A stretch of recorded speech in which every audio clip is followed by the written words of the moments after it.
new Ferrari SUV is here. I'm whispering since they don't want anyone calling this a sports utility vehicle, because it totally isn't. But whatever this car is, it is absolutely drop-dead gorgeous. It oozes more charisma than an SR71 does with fuel before taking off. Ever since Pininfarina was no longer styling the iconic brand's cars, Ferrari designers have managed to create one hotness after another, proving that they can design just as good if not better.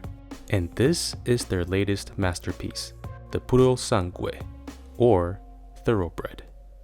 And here are some design features that I find were executed beautifully by the Ferrari design team. Proportion. Just look at the silhouette of this muscular beast. It still has the long hood with a low roofline like a V12 coupe. The nose is very pointy and low, looking very aggressive. It has an athletic volume that is extremely well controlled and does not look like a jelly bean. The amount of tautness it has through its cross sections is just perfect. You can always read the cross section using the door cut line on the B-pillar since it is the most upright line, providing a nice visual on a well-controlled body side that is tighter at the top, then snaps under itself as it makes its way down to the light catcher, which is a design term for a protruding surface on the side of the car facing upwards, catching the most light.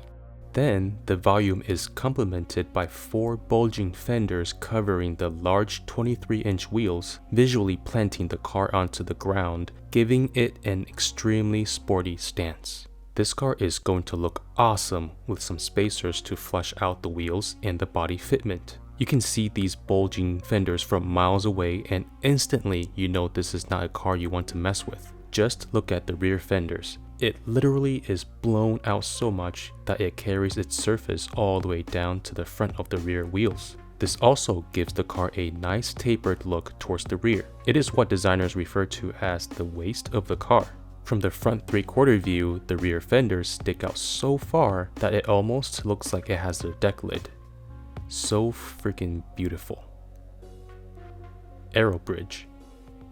This is such cool feature. There is no denying the designers in Maranello took inspiration from the F12 Berlinetta. Both cars feature a canal that directs the airflow over the hood, then shoots it back out the side to pull the car down closer to the tarmac. To further help the airflow latch onto the surfaces in the most controlled manner possible, a character line from the Aerobridge opening extends all the way to the rear door, fading out right before the waist starts. It also goes without saying this feature looks a lot like the 599 GTB. I don't care if Ferrari diehards are feeling betrayed with this car, the Purosangue has Ferrari DNA all over.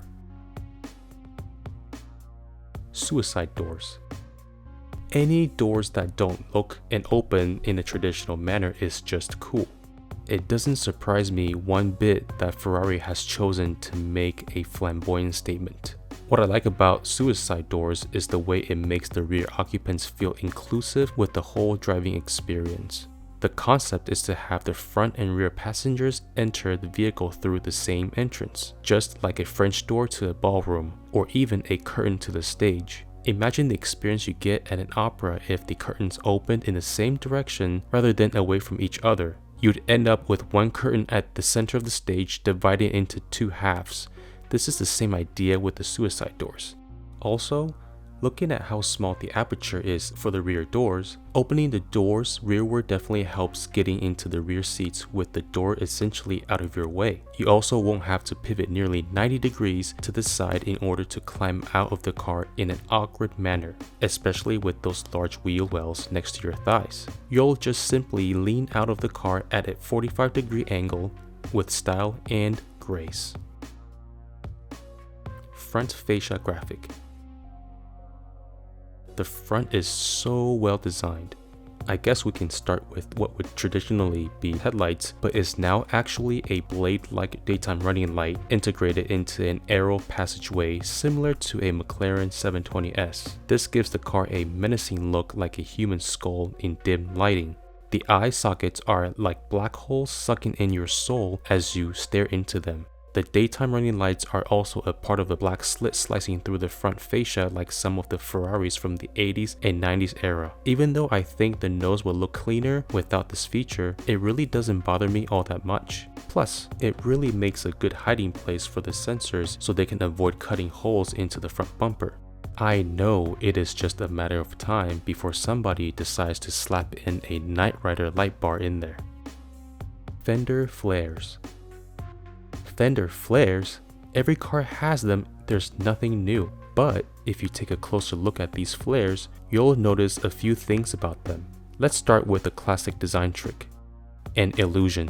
These flares are very thick by your everyday standards, but they need to be given how massive this car is, and the fact that they are also boxed fenders, meaning they're a little squared off and aren't completely round, is another way to enlarge these flares so they eat up more visual mass from the body. It also helps the wheels read larger as well, since your eyes will blur out the boundaries between the tires and the wheel well. Then there's the depth. These flares don't just sit on top of the body like your average cars. They actually dig into the body as if there is another layer of the car beneath the body panels. The depth it provides over each wheel allows the body to cast a shadow onto these flares, creating a dark air pocket that not only creates airflow opportunity, but also visually lightens the car as if the body is floating over the flares. These fenders are freaking badass. I really think Ferrari has done a superb job with their first utility vehicle. It's sporty, classy, and elegant, with the right amount of attitude while being composed. Let me know what your top 5 design features are of the new Ferrari Purosangue in the comments below. Catch you on the next one. Peace.